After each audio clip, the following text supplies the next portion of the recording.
40 years have passed, yet the echoes of one summer afternoon in Colorado still linger. A little girl vanished in broad daylight, a town frozen in fear, a nation searching for answers. How could something so dark give birth to something so unbreakable? Some wounds fade with time, others become the very reason we survive. This is the story of Lori Poland and the miracle that never stopped haunting Colorado. August 22nd, 1983. Sheridan, Colorado was the kind of town where summer afternoons seemed to last forever. The lawns were green, the streets quiet, and children's laughter drifted through the open windows of modest brick homes. It was the kind of place where nothing bad ever seemed to happen, where the biggest sound on a weekday afternoon was the rustle of leaves or the faint buzz of sprinklers turning over the grass. That Monday, the Poland family's house on West Oxford Avenue was wrapped in the same kind of calm. Lori, a 3-year-old girl with honey blonde curls, sat on the front step beside her 5-year-old brother, both of them sticky-fingered from the popsicles their father had brought home. It was the last week before kindergarten started, the last days of summer freedom. Their mother was inside folding laundry. Their father, watching from the porch, smiled at the sight of his children playing. Just before 2 in the afternoon, the sun hung high and untroubled. The father told the children to stay put while he went inside to fetch another popsicle, one for himself this time. He left the door slightly open behind him, the kind of habit you don't think twice about when your children are right there in front of you. He was gone for less than 2 minutes. When he stepped back outside, the world was still, unnaturally still. His son was standing near the curb, staring down the street. The small plastic tricycle Lori had been riding lay tipped on its side, one wheel turning lazily in the breeze. But Lori herself was gone. At first, he thought she'd gone inside to get her mother. He called her name once, twice. The sound of his voice cut through the quiet. No answer. He checked the side of the house, then the yard, then behind the hedges. Panic began to rise in his throat, the kind that comes before the mind has words for it. Lori. He ran down the driveway, scanning the empty street. Nothing moved except a lone car far down the block, turning out of sight. He sprinted to the corner, calling again, the name echoing uselessly off the houses. By then, his wife had come out, sensing something wrong in his voice. The look on her face changed instantly when she saw the tricycle on the ground and the space where her daughter should have been. She called out too, her voice breaking mid-sentence. Neighbors opened doors, came running, began to search the front yards and alleys. One woman thought she'd heard a child laugh near the intersection a few minutes earlier, but she wasn't sure. The next hour was chaos wrapped in silence. The parents moved like people underwater, calling, searching, praying, refusing to believe what their eyes were telling them. Someone phoned the police. Others gathered, forming small groups, spreading out in every direction. They checked the backyard, the nearby park, the open field beyond the houses. It was as if the little girl had simply dissolved into the air. When the first officers arrived, the father stood on the curb, hands shaking, trying to explain what couldn't be explained. "I was right here," he said over and over. "She was right here." The officer nodded, already scanning the area, already radioing for backup. Within half an hour, patrol cars lined the block. Officers knocked on every door, asked every neighbor the same question. "Did you see a little girl? Did you see anyone stop here?" Most hadn't. Some mentioned hearing a car door or seeing a vehicle slowing down, but no one could describe a face, a license plate, or even the color of the car with certainty. As the sun lowered, the search widened. Dozens of volunteers joined the police, walking shoulder to shoulder through the neighborhood. They combed through bushes, behind sheds, under porches. A helicopter circled overhead, its searchlight sweeping over the rooftops as the evening news began to broadcast the story. The photo they used was Law's preschool picture.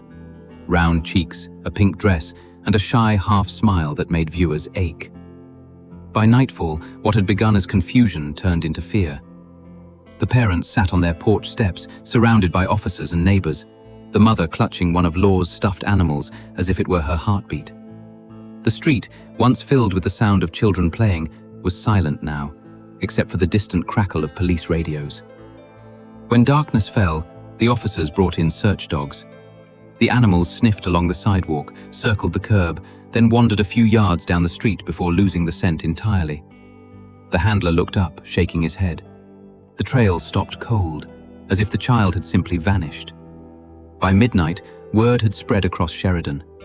A little girl had disappeared in broad daylight.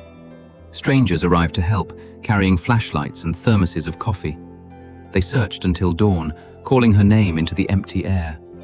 Her parents didn't sleep. They sat by the front window, staring at the yard, illuminated by streetlight, waiting for the impossible, for the sound of small footsteps, for the shadow of a child walking home. But the yard stayed empty. The tricycle stayed where it had fallen. And as the clock passed into the early morning hours, the reality none of them could speak aloud began to settle in. A 3-year-old girl had vanished. Not from a forest trail or a crowded mall, but from her own front yard under the open sky. No struggle, no witnesses, no sound, just a silence so deep it seemed to have swallowed her whole. How could a child disappear between one heartbeat and the next, in a place where nothing bad was ever supposed to happen? By midnight, the neighborhood was no longer quiet. The sound of radios, the bark of dogs, the shuffle of boots on asphalt, it all filled the air like static. Floodlights bathed the Poland home in pale blue, and officers moved with controlled urgency, sweeping through yards and alleys. The search stretched into the early morning. Volunteers with flashlights scoured the streets in small groups. Every few minutes, someone called out her name, and every time, the only reply was silence. A tricycle still lay on its side by the curb, untouched, its plastic wheels glistening under the streetlight like an accusation. By dawn, the command post was set. Coffee cups, paper maps, names scribbled across clipboards. Police dogs picked up a faint trace near the sidewalk and lost it before the next house. No footprints, no fibers, no sound of struggle. The trail didn't fade away. It stopped as if the world had swallowed a child whole. Through the day, officers went door to door. Did you see anyone? Did you hear a car? Each answer came the same. No, nothing. By the afternoon of August 23rd, Sheridan no longer felt like a small town. It felt like a crime scene. News vans lined the block, reporters whispering into microphones, their voices carried live into homes across Colorado. A 3-year-old girl gone without a trace. Her photo, the pink dress, the uneven bangs, was on every TV screen. Neighbors who'd known the family for years stood helpless behind the police tape. The mother sat on the porch steps, clutching one of Laura's toys. The father walked the same stretch of sidewalk again and again, staring down at the spot where she'd last stood. That night, rain began to fall. Slow at first, then steady. Searchers trudged through the wet grass, their flashlights cutting across empty fields. The rain washed away any remaining trace that might have been left behind. By the second night, exhaustion had replaced adrenaline. The officers' voices were low, clipped, professional. The volunteers no longer spoke. Everyone understood what time meant in cases like this. Still, the search continued. They pushed deeper into the outskirts. Drainage tunnels, abandoned sheds, creek beds half hidden under weeds. Nothing. When the sun rose again, the posters were already up on every wall and telephone pole. Missing. Lori Poland, age 3. And yet, for all the noise, the sirens, the cameras, there was no sound of her. Not a cry, not a trace, not even a whisper to follow. In a town that had always believed it was safe, something unthinkable had happened, and no one could explain how. The search for Lori Poland stretched into its 3rd day, and the town of Sheridan began to lose its rhythm. What had started as panic was now something heavier, a quiet, grinding dread. The police grid expanded to neighboring counties. Helicopters traced the same empty fields over and over, their lights cutting through dawn fog like tired eyes refusing to close. Every morning began that same. New volunteers, fresh maps, the same unanswered questions. And every night ended the same way, with officers trudging back to their cars, soaked in sweat and silence. No footprints, no clothing, no sign of a struggle. It was as though the earth itself had refused to give her back. At the Poland home, reporters gathered behind yellow tape, their cameras waiting for emotion to break through exhaustion. Inside, the house smelled of coffee and rain. Laurie's mother sat at the kitchen table staring at the phone, willing it to ring. Her father refused to leave the yard, standing in the same spot until the streetlights flickered on. When the sheriff told him to rest, he only said, "Not while she's still out there." Television anchors spoke in careful tones. "Now, authorities continue to search," they said, though chances of survival diminish with time. The words hung heavy in every living room. Parents in Sheridan began keeping their children inside. Front doors were locked, blinds drawn. The sound of laughter had vanished from the neighborhood. By the fourth night, the command post was quiet. Maps littered with circles and red pins told the same story. All routes closed, all leads cold. The rain had washed away what little scent the dogs had found.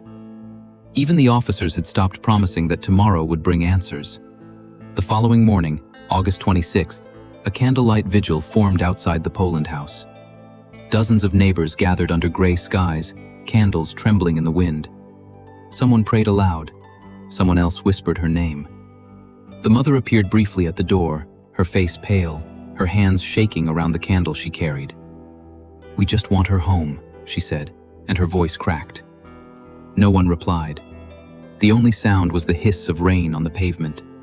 When the crowd dispersed, the street fell silent again.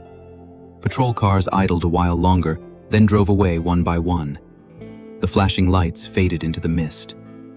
By the end of that week, Sheridan was empty of noise, a town waiting for a sound that never came. By the fifth day, the search had thinned to a handful of officers and volunteers who refused to give up.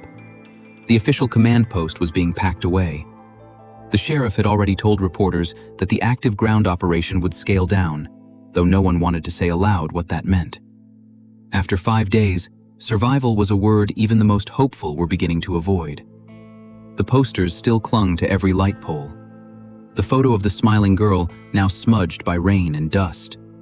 People crossed the street when they saw the Poland house, not out of cruelty, but out of the quiet superstition that tragedy might be contagious.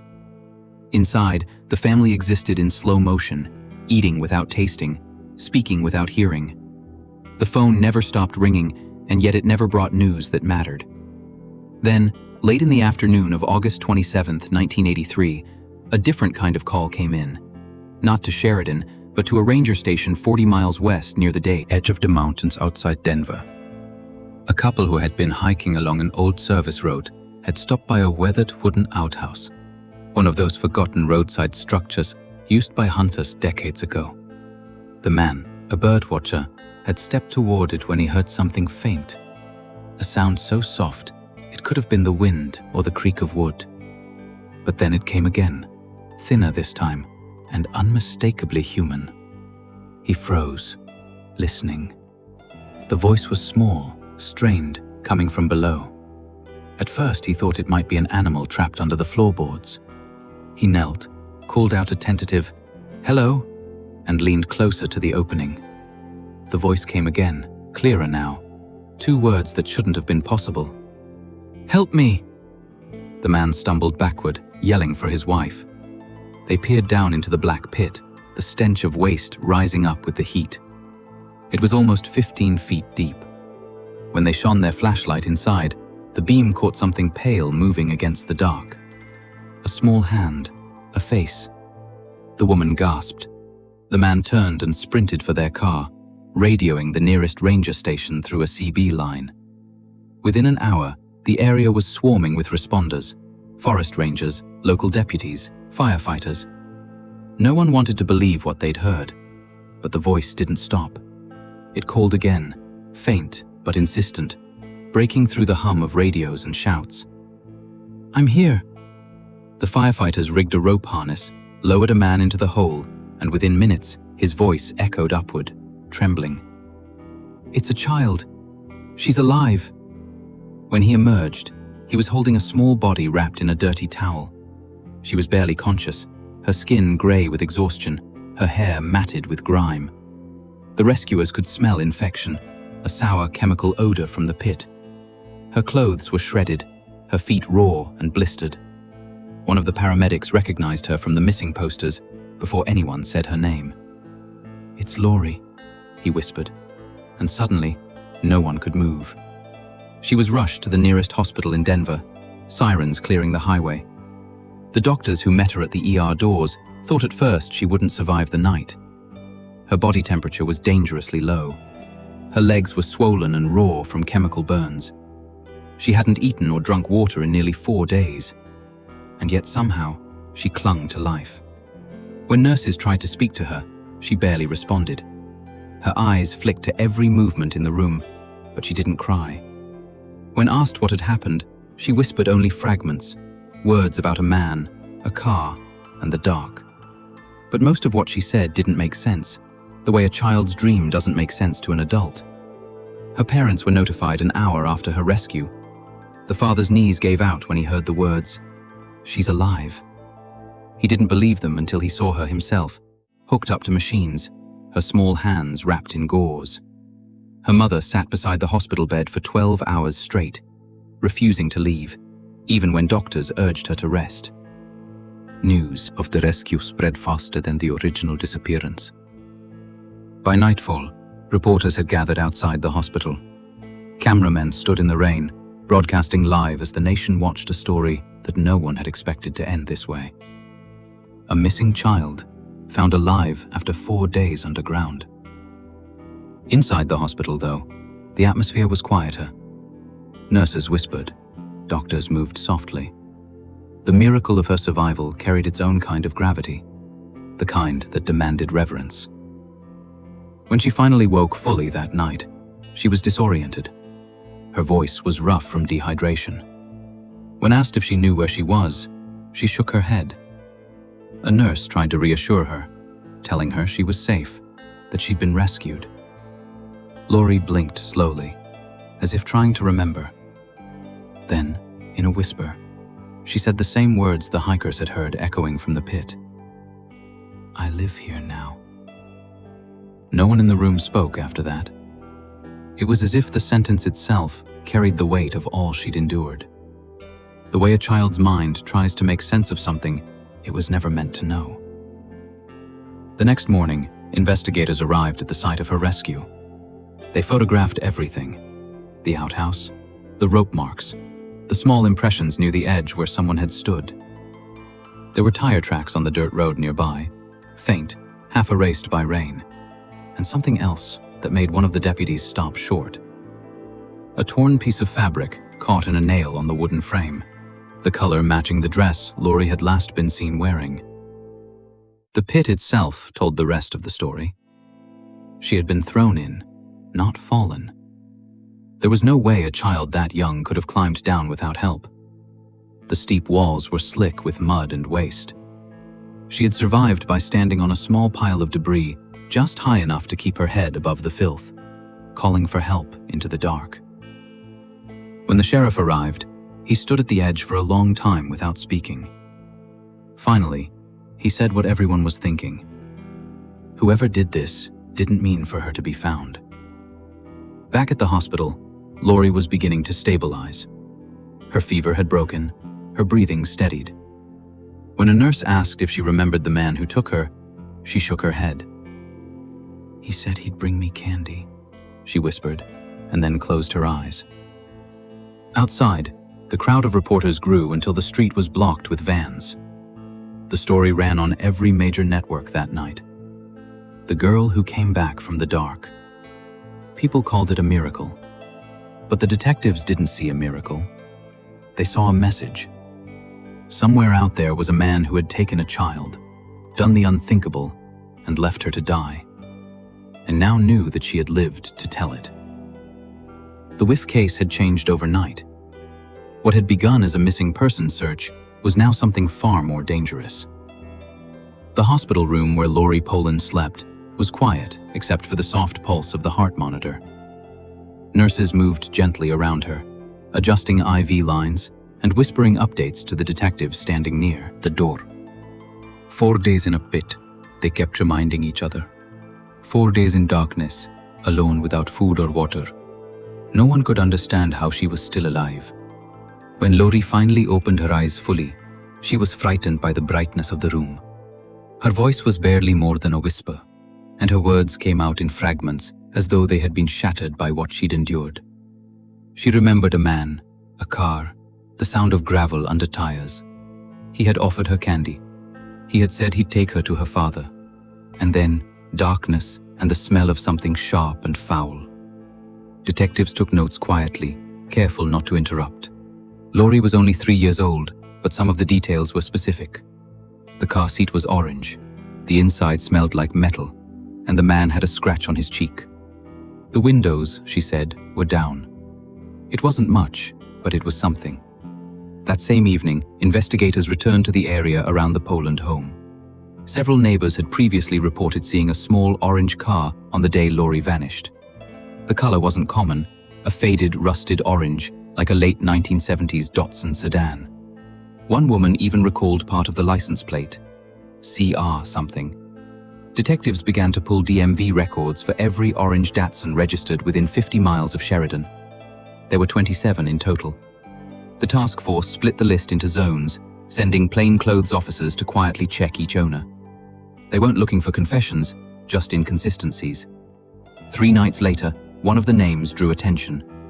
Robert Paul Thieret, 21 years old, living alone in a rented duplex just 8 miles from the Poland home.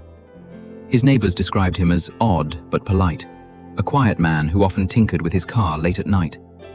He drove an old orange Datsun sedan parked along the street behind his building. Detectives arrived before dawn. The car was there, and on the back seat they noticed something small but immediate. A few strands of blonde hair caught in the fabric. A warrant was issued by noon. Inside the car, the crime lab technicians collected samples that would later speak louder than any testimony. Traces of blood under the passenger seat, a torn fiber matching the hem of Laurie's pink dress, and a small wrapper from the same brand of candy Laurie's father had bought that morning. When the evidence was presented to Thieret that afternoon, he barely reacted. His expression remained calm, detached, his voice flat. "I don't know what you're talking about," he said. "I saw that little girl walking alone. I tried to help her." He told them he'd driven her around too, looked for her parents, but denied taking her anywhere else. When they pressed further, he changed his story. Said she'd panicked, so he let her out near a park. Then silence. The detectives exchanged glances. They'd heard this tone before. The voice of someone who believed that denial could outlast truth. They showed him the photographs, the car seat, the fibers, the partial license plate. His pulse didn't change. "People make mistakes," he said quietly, "but you're wasting your time." While the interrogation continued, forensic reports came back from the state lab. The blood sample in the Datsun was confirmed to be Laurie's. The hair matched. Even the fibers taken from the car's upholstery were consistent with the threads found under her fingernails. When confronted with the results, Thieret looked down at the table for a long time. Then he smiled faintly as though something about the situation amused him. "You can't prove what happened," he said. "You weren't there." That line, simple, cold, would stay with the lead detective for years. Meanwhile, Laurie was improving slowly. The burns on her legs were healing, her voice had begun to return. When investigators brought in a small set of photographs, she hesitated before pointing to one. "That's him," she said softly. The photo showed Thieret clean-shaven, eyes unreadable. The room went still. Even the nurses stopped moving for a moment. In the press conference that followed, the sheriff announced the arrest of a suspect, but avoided details. "We have strong physical evidence," he said. "We believe we've identified the man responsible." Cameras flashed, reporters shouted questions, but he didn't elaborate. The investigation was still ongoing, the trial would come later. Inside the interrogation room, however, the tone had shifted. The moment Laurie's identification came in, the silence between questions grew heavier. When the detectives played a recording of her quiet voice saying, "That's him," they finally stopped talking. He leaned back in his chair and stared at the wall. He never confessed. Instead, he asked a single question. "Is she alive?" When told that she was, his eyes flickered, not with relief, but something closer to irritation. Then he turned his head and refused to speak again. The case moved quickly after that. A grand jury indicted him for kidnapping, sexual assault, and attempted murder. The evidence was overwhelming, but the trial dragged on for months as defense attorneys argued he'd been misidentified, that the blood evidence was contaminated, that he'd simply found the girl wandering and tried to help. The jury didn't believe him. During testimony, Lori's parents sat together in the front row, holding hands. They never spoke, but the weight of their presence filled the courtroom. When photographs of the pit were shown, the black void where their daughter had been left to die, several jurors turned away. The defense tried to shift blame onto circumstance, even suggesting that mental illness might have impaired Tara judgment. But the prosecution reminded them of one fact that could not be softened. He had thrown a living child into a place meant for waste, then walked away. When Lori was asked if she could recognize the man in the room, she pointed to him without hesitation. The courtroom fell silent. Her father later said it was the quietest moment of his life. The Rowe was sentenced to 10 years in prison after accepting a plea deal that spared him the possibility of a longer term. To the public, it felt impossibly light. To the family, it felt meaningless. Time, after all, could not measure what he had taken. As the years went on, Sheridan tried to return to normal. But normal never truly came back. The forest where Lori had been found was closed to the public. The old outhouse was torn down. Parents watched their children differently now, never out of sight, never out of reach. The trial was supposed to bring closure. For months, reporters had framed it as the moment when Sheridan and the country would finally see justice done. The courtroom was full every day. Journalists scribbling notes, neighbors whispering prayers, strangers who had followed the story since the first missing person alert. But what unfolded inside those walls was not what anyone expected. The man accused of abducting and assaulting 3-year-old Lori Poland sat calmly at the defense table, dressed in a gray suit and the same blank expression he had worn since his arrest. His lawyers argued that the evidence, though damning, was circumstantial, that there was no direct proof he had been the one to commit the assault or to throw her into the pit. They pointed to a technicality: contamination of the blood sample, partial fingerprints too degraded to match with certainty. They called his wife as a witness. She swore under oath that her husband had been home the afternoon Lori disappeared. That alibi, later proven false, was enough to fracture what should have been an open and shut case. The prosecutors fought back hard. They showed the jury photographs of the car, the fibers, the candy wrapper. They played a recording of Lori's faint identification, her small voice saying, "That's him." The courtroom went silent every time her name was spoken. But the defense knew the law's limits better than anyone. They reminded the jury that the girl's memory, though brave, came from a 3-year-old child. "Can we be certain?" one attorney asked, pacing before the jurors. "Can we sentence a man for life based on a memory that fragile?" In the end, it came down to strategy. To spare Lori from having to testify again, to keep her from reliving what no child should, the district attorney accepted a plea deal. The charge was reduced, the sentence unthinkably light: 10 years in prison. Reporters rushed to the steps of the courthouse as the verdict was read. The sheriff refused to comment. The prosecutor's face looked carved from stone. Inside the courtroom, Lori's mother held her daughter close and whispered that it was over, even though they both knew it wasn't. The man who had stolen her childhood was led away in handcuffs. He never looked back. To him, perhaps the story was finished, but to everyone else, it was only beginning. When the sentence was announced, headlines across Colorado erupted with outrage. Justice denied for Lori Poland. Editorials accused the courts of protecting the guilty at the expense of the innocent. Outside the courthouse, protesters held signs that read, "6 years for a child's life," because that was what the math would become. With good behavior and parole credits, he served just 6 years. 6 years for 4 days in a pit.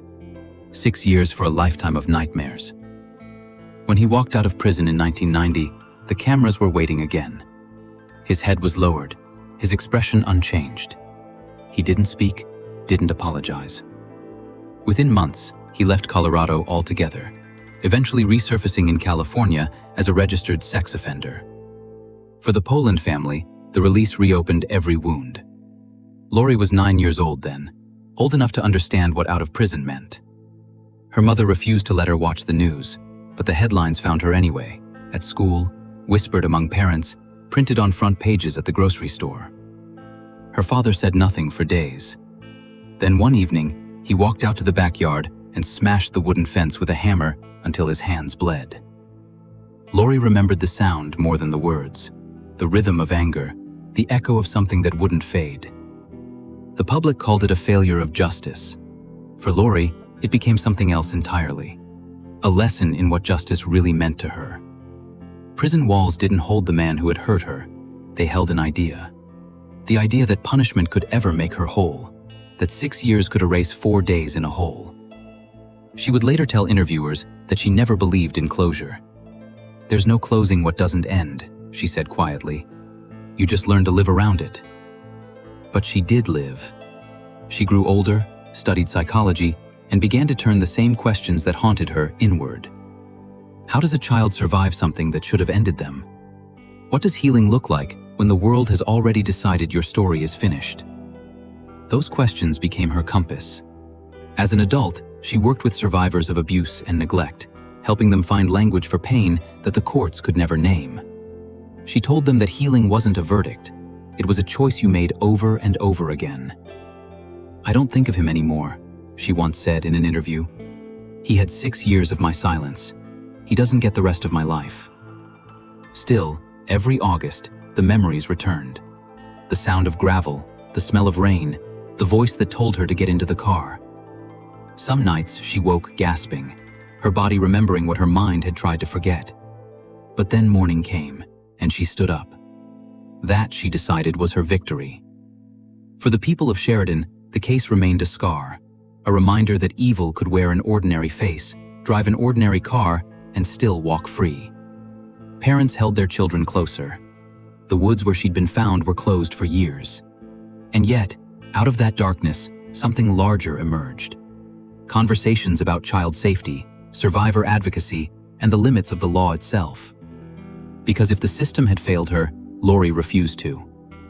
Years later, when she was asked what justice meant to her, she smiled, not bitterly, but with the calm of someone who had learned to live inside her own story. "Justice," she said, "isn't about what happens to him. It's about what I do with what he left behind." She paused, looking out the window of her office, the light catching the faint scar on her leg. "It's about living. That's the only verdict that matters." And in that sense, maybe she had one. Not because the law had punished her abductor, but because she had refused to let him define her ending. For most of her life, Lori Poland lived with ghosts. Not the kind that haunted houses, but the kind that waited in the corners of her own mind. The smell of rot, the sound of dripping water, the feeling of being small and unseen in the dark. Sometimes they came without warning, in an elevator, in a closed bathroom, or when the lights flickered unexpectedly. The body, she learned, remembers what the mind tries to bury. As a child, she was terrified of the dark. She slept with a lamp on, her stuffed bear beside her, the door always open. At school, she flinched when someone walked too close behind her. Teachers called it nervousness. Her parents called it being careful. But Lori knew it was more than that. It was memory wearing the shape of instinct. Through adolescence, the nightmares persisted. They were never cinematic, no monsters or shadows, only the pit, the blackness, the smell, the endless waiting. She would wake drenched in sweat, gasping, her hands clenching the sheets as if they were ropes. Therapy came early, but for years she treated it like homework, something she was supposed to do, not something she believed in. The sessions helped her talk about the facts, but not the feelings. She could say, "I was kidnapped," but she couldn't yet say, "I was afraid." By her late teens, Lori understood the strange paradox of survival, that everyone wanted her to be grateful for being alive, while no one really wanted to hear what being alive felt like. Reporters asked about miracles, about courage. They never asked about shame or guilt, or the strange burden of being the girl who lived. She tried to outrun it for a while through school, through relationships, through years of pretending that the past was something that happened to someone else. But trauma, she discovered, doesn't fade. It waits, patient and heavy, until you decide to face it. That reckoning came in her 20s, during a volunteer program for children in crisis. One day, a little girl she was counseling told her, "I feel like no one sees me." The words landed like a strike of lightning, because Laurie had been that child, unseen, unheard, left in the dark.